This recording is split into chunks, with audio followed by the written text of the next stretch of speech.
नमस्कार, आप देख रहे हैं 4 PM और मैं हूं अभिषेक मिश्रा। बिहार का बहुचर्चित भरत तिवारी एनकाउंटर और उस एनकाउंटर मामले में आज बड़ा एक्शन हुआ है। भरत तिवारी के जो परिजन हैं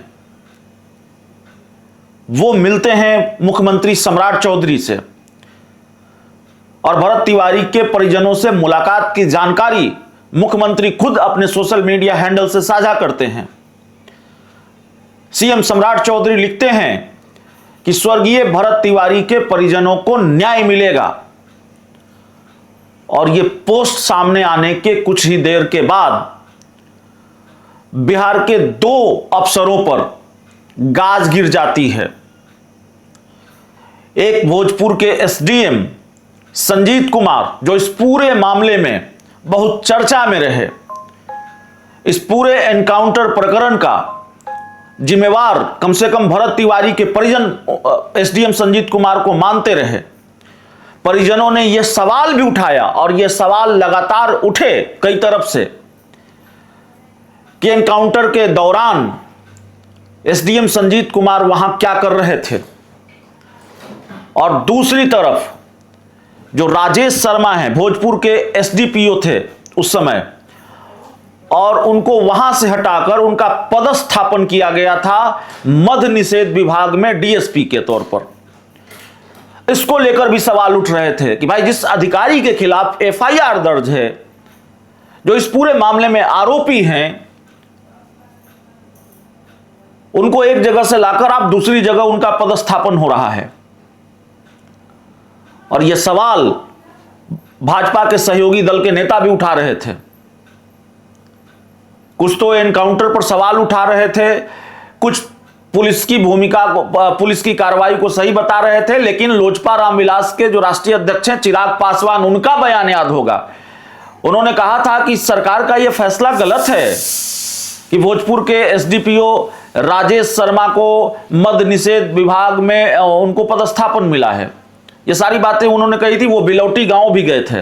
तो खैर, जो बड़ा अपडेट इस पूरे मामले में निकलकर सामने आ रहा है, वो निकलकर सामने आ रहा है कि राज्य सरकार ने इस पूरे एनकाउंटर प्रकरण के बाद, प्रकरण के 1.25 महीने के बाद बड़ा फैसला लिया है।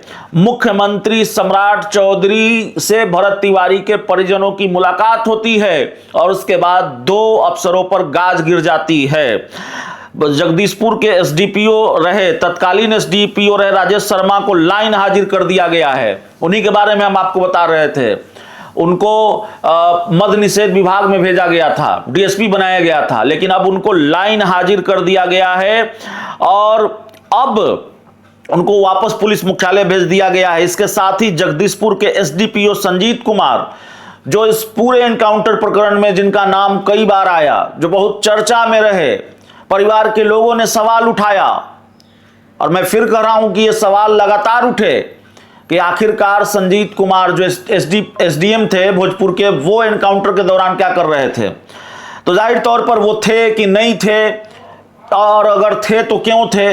तो ये सारी बात जो है न्यायिक जांच में सामने आएगी जब उसकी रिपोर्ट आएगी।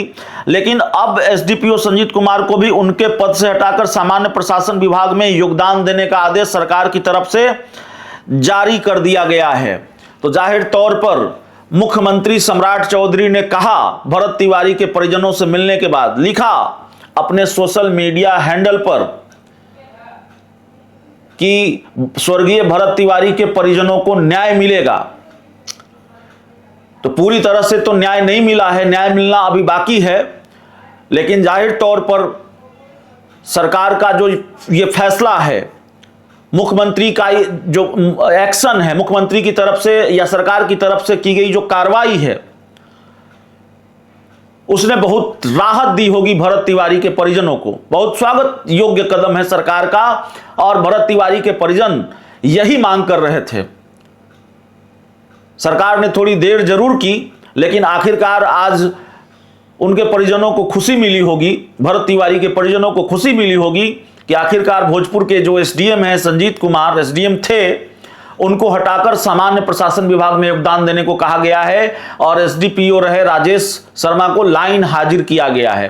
तो ये दो बड़ी कार्रवाई आज भरत तिवारी एनकाउंटर प्रकरण में हुई है जाहिर तौर पर। और ये पूरा बहुचर्चित एनकाउंटर प्रकरण आपको याद होगा, पूरे देश में इसकी गूंज रही, पूरे देश में ये एनकाउंटर प्रकरण चर्चा में रहा, पूरे देश में ये बहस छिड़ी रही कि भरत तिवारी अपराधी था, भरत तिवारी क्या था, समाज सेवी था, भरत तिवारी मानसिक रूप से विक्षिप्त था, क्या था भरत तिवारी।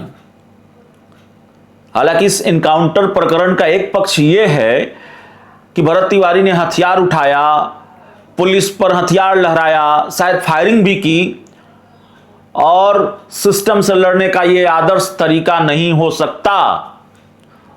इस बात को सबको स्वीकार करना चाहिए और इसकी पुनरावृत्ति नहीं हो सकती। आप हथियार उठाकर सिस्टम से लड़ने की कोशिश नहीं कर सकते, कानून इसकी इजाजत नहीं देता है।